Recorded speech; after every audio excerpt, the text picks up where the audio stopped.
One day before my mom's birthday, she texted me, "Don't come.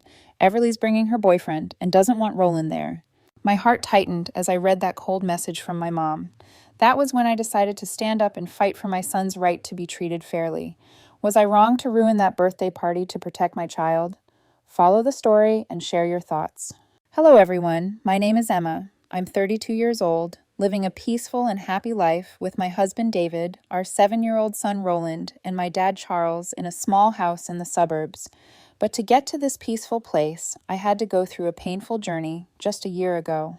It all started about a week before my mom's birthday. She called to tell me about the party she was planning. Roland and I were watching TV after dinner that evening when my phone rang. It was Mom. I picked up right away. After a few polite greetings, she excitedly told me, "This year, I want to have a bigger birthday party. I'm considering inviting some friends, relatives, and neighbors to celebrate." Hearing that made me feel unexpectedly happy inside. Without hesitation, I responded enthusiastically, "That's great, Mom. I'm all for it." Then I added, "Don't worry about the cost. I'll help with $1,000 so you can throw a nice party." Hearing my offer, my mom got emotional and said, "Thank you so much, Emma. You and your family have to come early that day." We chatted a bit more, then hung up. After the call, I turned to David, sitting beside me, and told him everything. He smiled and nodded in agreement. Then the two of us shared the good news with Roland. As soon as he heard it, our 7-year-old shouted, "Mom, I'm going to make Grandma a card. I want to draw pretty flowers and write her a birthday message." Seeing Roland so excited filled my heart with joy. I hugged him tightly, thinking that this little handmade card would bring our family closer together, but I had no idea this joy would soon become unbearable pain. In the days that followed, every evening Roland insisted that David and I sit with him while he worked on Grandma's birthday card. He firmly told us, "You two can only give advice. I'm doing everything myself." Looking at the crooked little letters that said, "Happy Birthday, Grandma," written in crayon, I felt this strange warmth in my chest. Every innocent sketch, every carefully colored flower, it all touched me deeply. When the card was finally finished, I could already picture the smile on my mom's face when she received it. I imagined Roland beaming with pride as Grandma hugged him, kissed his forehead, and praised the beautiful card he had spent a whole week making just for her. But that sweet image in my head was shattered by a harsh reality. That morning, the day before Mom's birthday, while I was focused on work at the office, my phone buzzed with a message. I saw Mom on the screen and opened it immediately, thinking she had some updates about the party. But the moment I read the message, I froze. She had written, "Don't come. Everly's bringing her boyfriend and doesn't want Roland there." My hands started shaking uncontrollably. Shock, anger, and disappointment hit me at once, making breathing hard. I couldn't believe my mother would send something so cruel. I called her back immediately, hoping there had been some misunderstanding, but the phone just rang and rang. I called repeatedly, each unanswered ring feeling like a knife to the chest. After lunch, completely unable to focus, I decided to take the rest of the afternoon off and drive to my mom's house to confront her face to face. During the 40-minute drive, my mind was spinning with questions. Why would she say something like that? How could a 7-year-old child be such a problem that he wasn't even allowed to attend his own grandmother's birthday? But what hurt me the most was realizing that Mom again chose Everly over everyone else. I arrived at my mother's house around 2 p.m. She was sitting in the living room watching TV. When she saw me walk in with a tense expression, she looked surprised and asked, "Why are you here at this hour? Aren't you supposed to be at work?" Ignoring her question, I got straight to the point. "What exactly did you text me?" She frowned and replied, "I was just letting you know Everly's bringing her boyfriend over and—" I cut her off. "And what, Mom? Why isn't my son allowed at his grandmother's birthday party?" She hesitated momentarily, then said, "You know how Roland can be a bit too energetic. I'm worried he might do something embarrassing in front of the guests. Important people will be there. I don't want awkward moments." Hearing that weak excuse made anger rise sharply inside me. Before I could respond, Everly suddenly walked in from the kitchen. It seemed she had overheard our conversation. She looked at me and said coldly, "You know as well as I do. Roland's broken glasses, spilled drinks on the new sofa. Last time we had guests, he ran around and made everyone uncomfortable. I don't want that happening in front of my boyfriend." Her tone didn't falter once. She had clearly rehearsed this, probably expecting me to come and demand an explanation. Trying to stay calm, I asked, "So you think Roland is a bad kid? Did you forget what you were like when you were his age?" Everly snapped back, That's different. This is an important event. We can't risk him ruining the atmosphere. When she said that, it hit me like a punch to the gut. My sister had changed. The little sister I once loved and protected was now someone else entirely. Before I could say another word, my dad, Charles, walked in from the garage.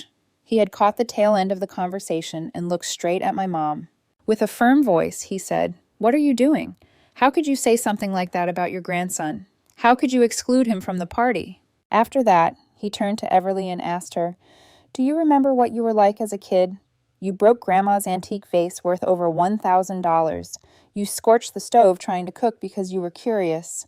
You almost set the whole house on fire playing with matches when you were 8. But did anyone in this family ever hate you for that? Did anyone ever ban you from a birthday party?"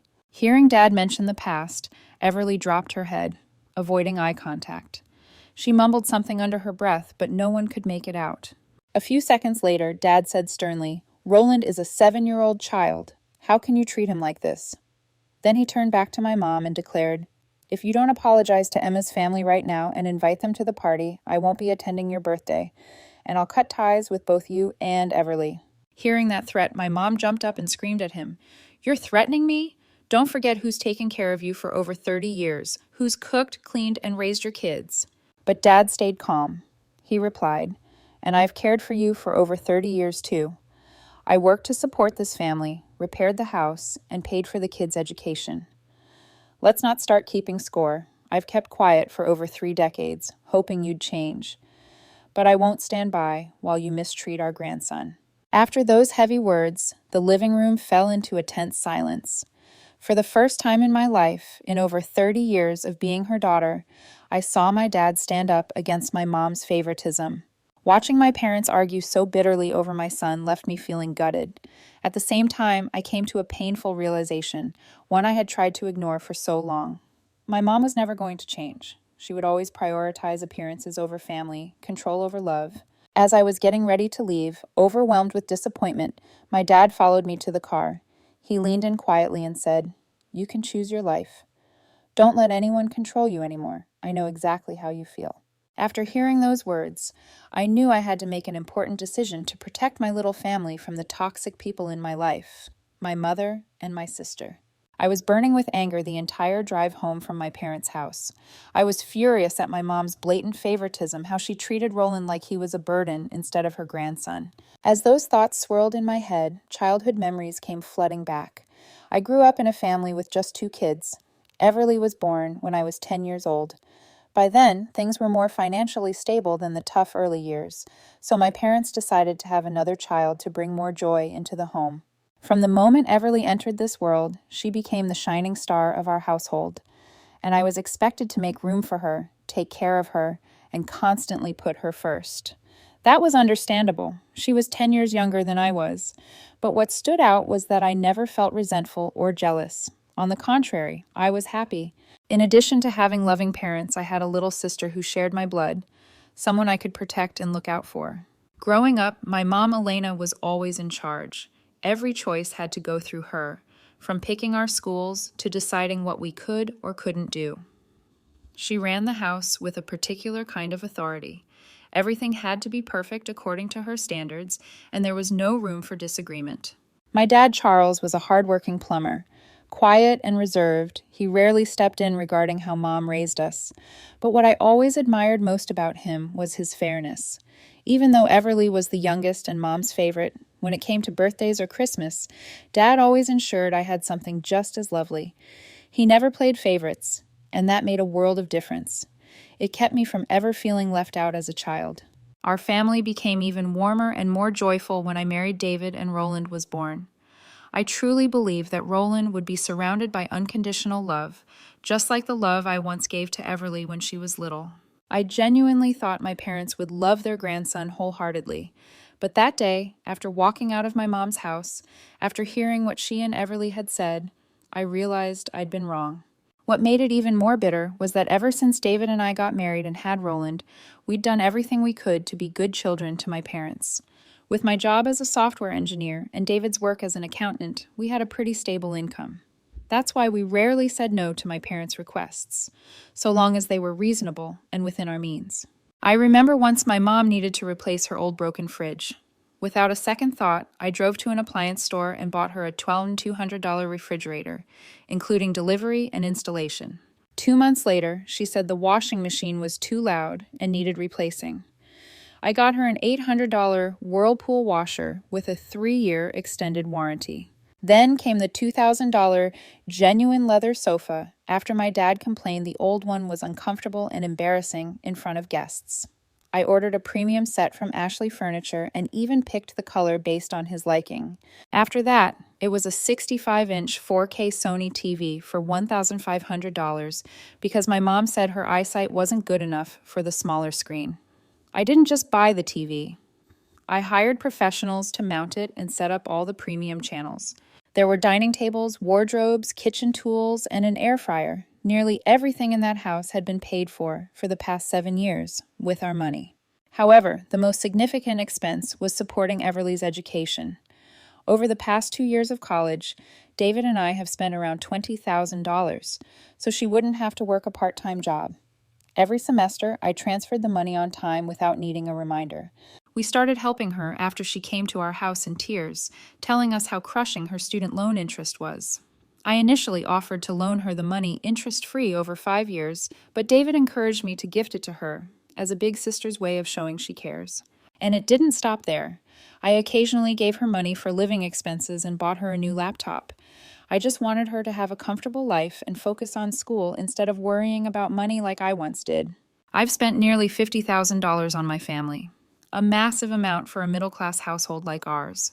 After all the sacrifices I made, my time, my money, my love, what I got in return was a cold, dismissive text telling my family we weren't welcome at a birthday party.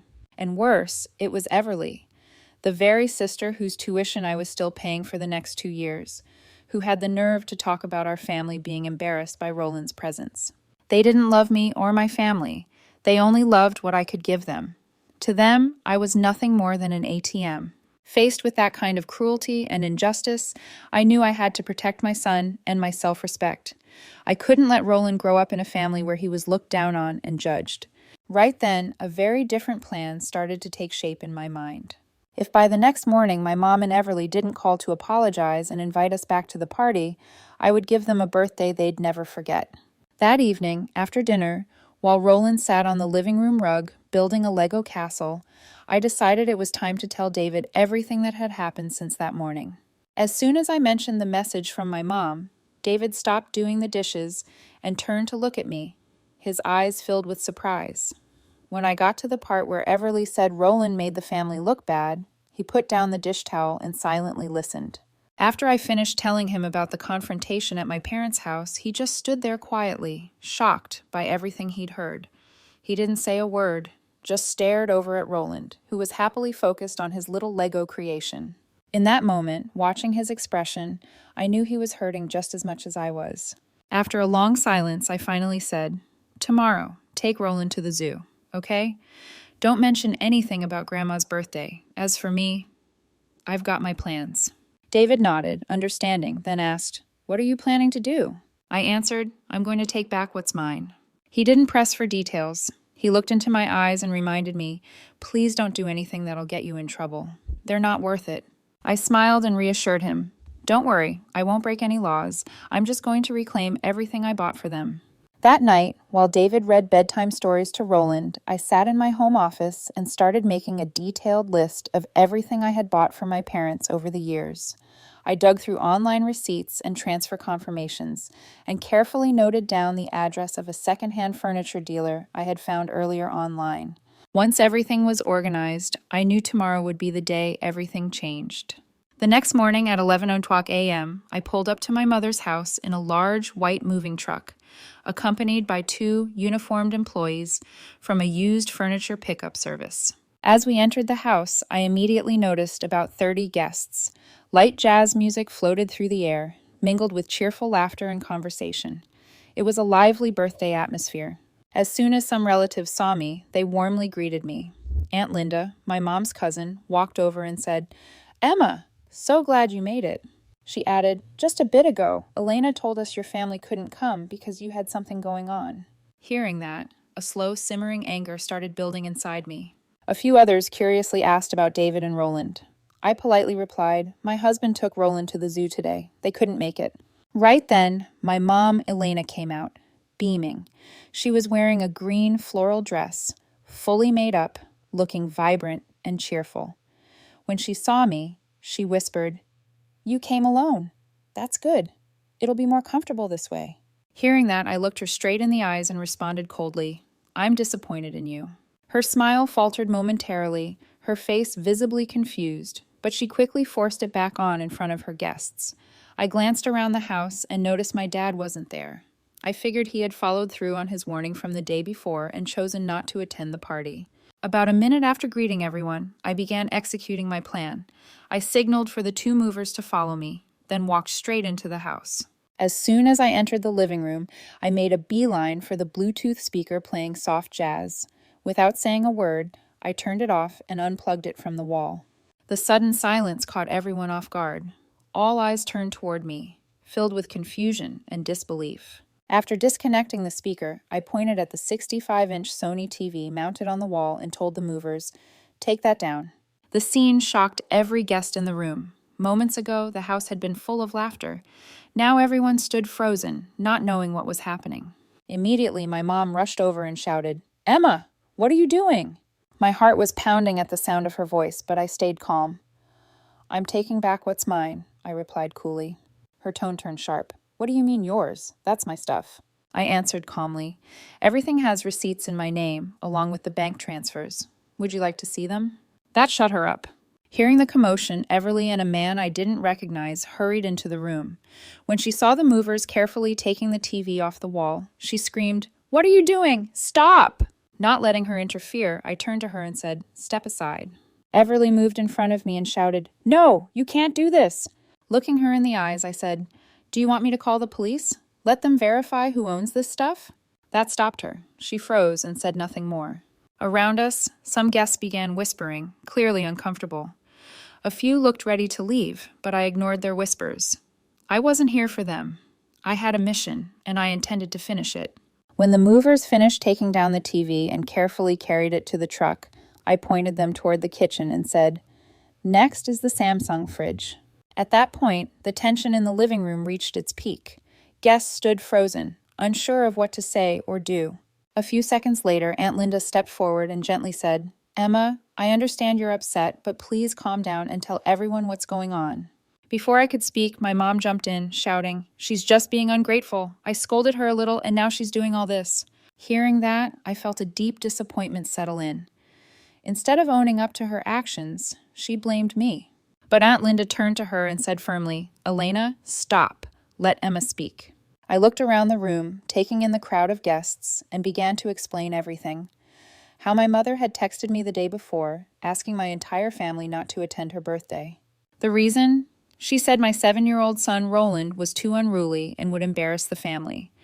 So today, I was here to take back what I had paid for, because she didn't deserve to keep any of it. The room fell utterly silent. Guests stared at my mother, stunned, unable to believe what they had just heard. Then Aunt Linda spoke again. "Show me the message." Without hesitation, I pulled out my phone and displayed the text she'd sent the day before. As people read the message, murmurs spread throughout the room. The warmth in their eyes toward my mother started to fade. Mr. Mike, our longtime neighbor, spoke up sharply. "Elena, how could you do something like that? Roland's just a kid." Next, Janet, Mom's best friend since their youth, shook her head in disappointment and said, "I can't believe you treat your grandson that way." Then Helen turned to Everly and asked, "Everly, what made you think it was okay to exclude Roland? How could you feel that way?" Everly quickly defended herself, saying, "I don't hate Roland. I was just afraid he might break something and cause a scene." I cut her off and turned to everyone. "Let me ask you this. Would any of you feel ashamed or embarrassed if Roland spilled a drink or broke a glass?" In unison, the guests all responded, "No." Helen even added, "I would have loved to see Roland today. When I came to celebrate Elena's birthday, I hoped he'd be here." Many of the relatives around her nodded in agreement. After I finished telling the whole story, the atmosphere in the living room changed completely. Shock quickly turned into sympathy and support for what I had done. Mr. George, our neighbor from across the street, shook his head and said to the room, "I don't think we should stay any longer. This party's lost all meaning." Immediately after, his wife Susan nodded and added, "Let's go, George. Elena needs some time to reflect on this." One by one, the guests started preparing to leave. They said polite goodbyes to me, many offering words of empathy for what my family had gone through. A few seconds later, Jason, Everly's boyfriend, stepped over to her, looking serious. "Everly, what I saw at this party today disappointed me. I have a niece, and it scares me to think that if we stayed together, one day you might say something like that about her too." Hearing those words, my heart sank a little. It was clear this guy genuinely had a good heart. Everly stumbled over her words, saying, "Jason, please, can I explain later?" But Jason shook his head and said firmly, "We should end this." Then he turned to me, gave me a respectful nod, and walked straight out the door. Within 10 minutes, the once crowded room of 30 guests had thinned to just a few. The remaining guests were quietly gathering their things, getting ready to leave. Before leaving, Mrs. Margaret, the last neighbor still there, turned to my mom and said, "Elena, you owe Emma and her family an apology. What you did was wrong." Watching the mood shift so drastically from cheerful celebration to silent disappointment filled me with a strange mix of satisfaction and sorrow. And just like that, the house was nearly empty. Only my mom, Everly, the two movers, and I remained, surrounded by untouched party tables and the echo of a party that never truly happened. Once all the guests had left, I turned to the two movers and told them, "Keep going, take everything on the list." Just then, my dad stepped out from the bedroom, calm and composed. He had stayed inside during the entire confrontation. The moment she saw him, my mom rushed to blame him. "You just let her take everything?" My dad replied, "She bought those things. Without missing a beat, she has every right to take them. I warned you yesterday. All you had to do was sit down, think things through, and apologize to her family. But you were too stubborn." Hearing that, my mom fell silent. She didn't say another word. For the next hour and a half, the two movers, clearly experienced, systematically dismantled and packed each item. First, the refrigerator was wheeled out, followed by the genuine leather sofa set and the Whirlpool washer. They took the microwave and several kitchen appliances piece by piece, and the house emptied.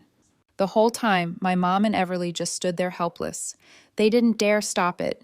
They couldn't do anything but watch as the house slowly lost everything that once made it feel full.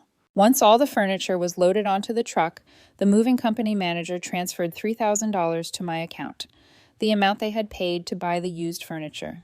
As I stared at the total on my screen, I felt a swirl of emotions. On one hand, there was satisfaction. I had stood up for my dignity. On the other hand, there was sorrow. As I looked around the now empty house I grew up in, it felt cold and hollow. That was when I realized I had officially closed a chapter of my life. After the truck finally pulled away, I turned back for one last look at the house. It now stood empty, bare walls, and a few worn-out items I hadn't purchased. My mom sat on the front step looking dazed, like someone who had lost everything. Everly was still standing near the door, holding her phone, eyes red from crying. She was trying to convince Jason to give her another chance. Before leaving, I reached into my coat pocket and pulled out the card Roland had spent a week creating, a small handmade card with carefully colored flowers, and the shaky words, "Happy Birthday, Grandma," written in crayon. I walked over to my mom, held the card out to her, and said, "This is the gift Roland made for you."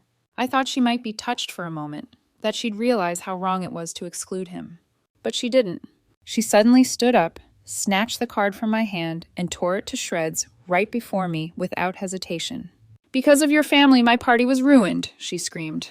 Then Everly joined in, yelling, "Because of you, I lost my happiness." Watching that card being ripped apart, the one my son made with so much care and love, sent a sharp, gut-wrenching pain through my chest. But I didn't yell. I didn't lash out. Instead, I calmly bent down and started picking up the torn pieces off the ground. Each scrap held the time, effort, and love that Roland had poured into it for his grandma. Once I had gathered all the pieces and placed them in my pocket, I stood up and looked straight at my mother. And in that moment, everything became crystal clear, the true nature of this woman. She hadn't just rejected her grandson's love, she had cruelly destroyed it right before his mother. Finally, I looked her in the eyes and calmly said, "You don't deserve to be my mother." For a brief moment, the world seemed to stand still. My mother and Everly both froze, silent, unable to respond.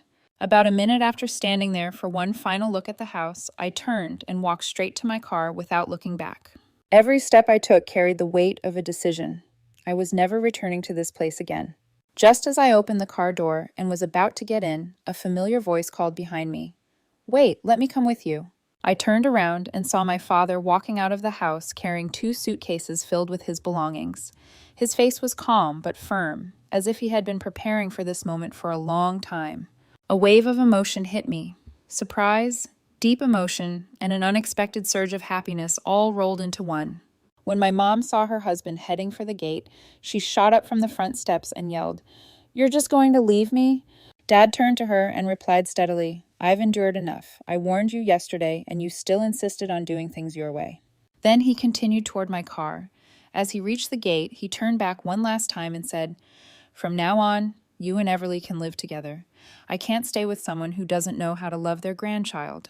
His words left my mom and Everly frozen. Neither of them spoke, their faces filled with disbelief. As Dad walked up beside the car, he looked at me and asked, "You have space for me to stay, right?" My throat tightened with emotion, and in a shaky voice I replied, "You can stay with me for the rest of your life." In that moment, everything inside me shifted.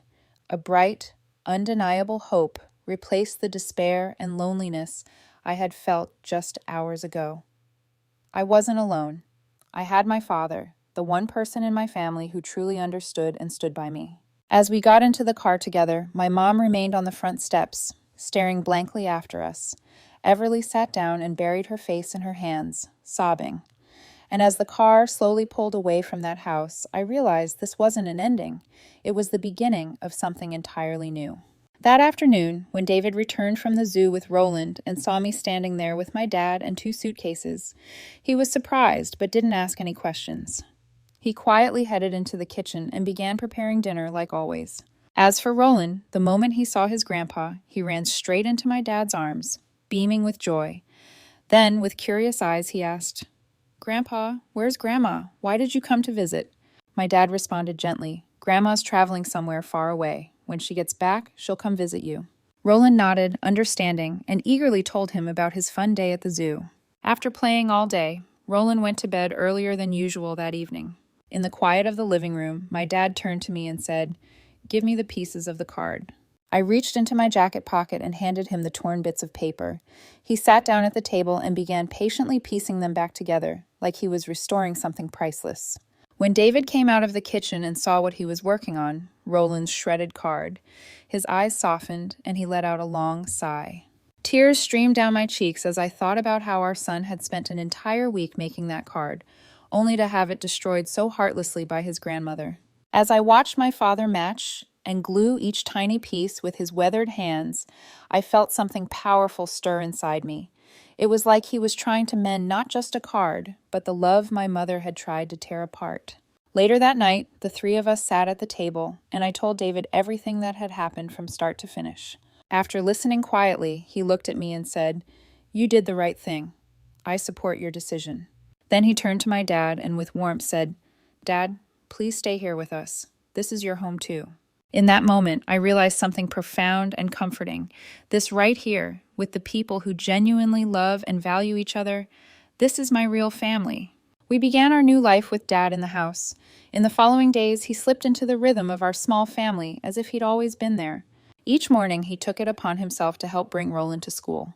Roland loved having Grandpa drop him off and pick him up, primarily because during those short drives, Dad would tell him fun stories from his plumbing days and teach him simple life skills.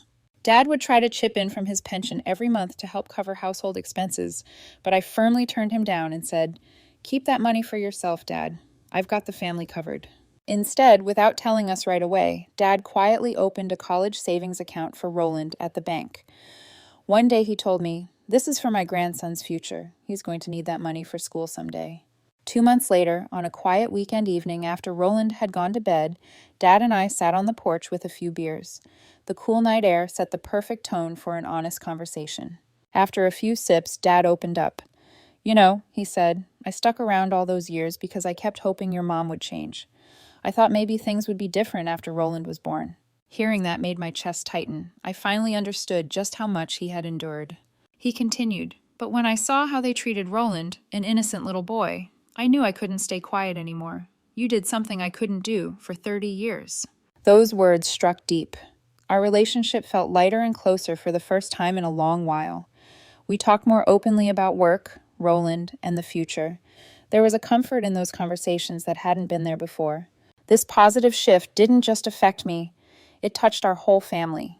David was happy to have someone else to help with Roland, and Roland thrived under the guidance of a grandpa who truly loved teaching him. Still, Dad hadn't filed for divorce. Maybe a part of him was holding on to a sliver of hope that my mother might change, even though we both knew that was unlikely. After that dinner, I came to terms with something. This new life wasn't perfect, but it was real, and it was filled with the kind of love that truly matters. About 3 months after my mother's birthday party, our peaceful life began to be disrupted by a series of unwanted messages. Everly started texting me constantly. Filled with desperation, her first message read, "Big sister, I need help with my tuition for junior year. Please don't make me drop out." When I didn't respond, the messages got more urgent. "Can I just borrow part of it? I promise I'll pay you back after I graduate." Then, one Sunday afternoon, she showed up at our house. When I saw her standing at the door, eyes swollen from crying, I stepped outside and said firmly, "You should apply for a student loan and find a part-time job. I can't support you anymore." Through tears, Everly begged, "I know I messed up, but I need your help. I can't afford to drop out." I looked her in the eye and told her clearly, "The money I gave you before, I'm not asking for it back, but from now on, you're on your own." And it wasn't just Everly. My mom, Elena, showed up several times too, each time with a completely different demeanor. Humble, regretful. The first time she pleaded, "Emma, I know I was wrong. I'm sorry for everything. Please just let me see Roland once." When she appeared, my dad stepped out of the house and said coldly, "Go home. We don't want to see you." She didn't give up. She turned to him, pleading, "Come back with me. I miss you. The house is so empty without you." But Dad shook his head. "You had your chance to change, and you wasted it. It's too late now." During her final visit, Dad handed her Roland's card, which he had carefully pieced back together. The moment she saw it, her knees nearly buckled. She cried at the doorstep and said, "I was wrong." Watching all of this, I realized the immense power of setting boundaries. Not every relationship is worth salvaging, especially when they've caused harm to your child. And in that moment, a question quietly echoed in my mind. Someday, when Roland is older, will he understand why I made the choices I did? Nearly a year has passed since everything happened, and life has more or less settled down. Things have found their rhythm. My dad still takes Roland to school every day.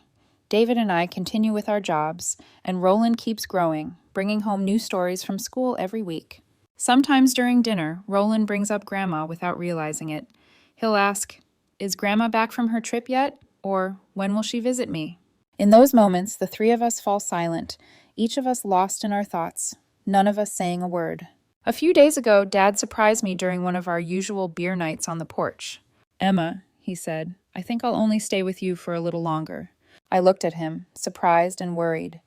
Did I do something wrong? Did David or I make you uncomfortable? He took a long sip of beer and calmly replied, "I'm thinking about returning to your mom. If she's truly changed, maybe I'll give her one last chance." And in that moment, I understood. 30 years together isn't something you walk away from overnight. The memories, the shared years, they don't just disappear. I slightly nodded and said, "I respect your decision, Dad. No matter where you are, you'll always be my father." When I told David about Dad's decision, I could see a flicker of sadness in his eyes. We'd all grown used to Dad's warm presence in our home. Roland would miss him, not just for the school runs, but for everything he brought into our lives. Then, unexpectedly, David asked me, "Do you think you'll ever take Roland to visit his grandma?"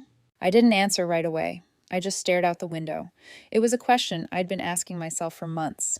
Deep down, part of me still wants to forgive her. Part of me wants Roland to have a grandmother's love like any other child. I don't want him growing up wondering why she never loved him. But the other part of me still remembers the hurt, still sees the moment she ripped his handmade card in half. I still question whether she's changed, or if she's just trying to get what she wants again. I'm sharing this story not for pity or sympathy, but because I genuinely need your advice. Here's my question for anyone who's heard this story. Should I forgive my mother? Please leave your thoughts in the comments. I want to hear your perspective because this decision doesn't just affect me, it will also shape Roland's future. If the story touched something in you, don't forget to subscribe and support our channel. Thanks for sticking with me through this journey. Take care, and I'll see you in the following story.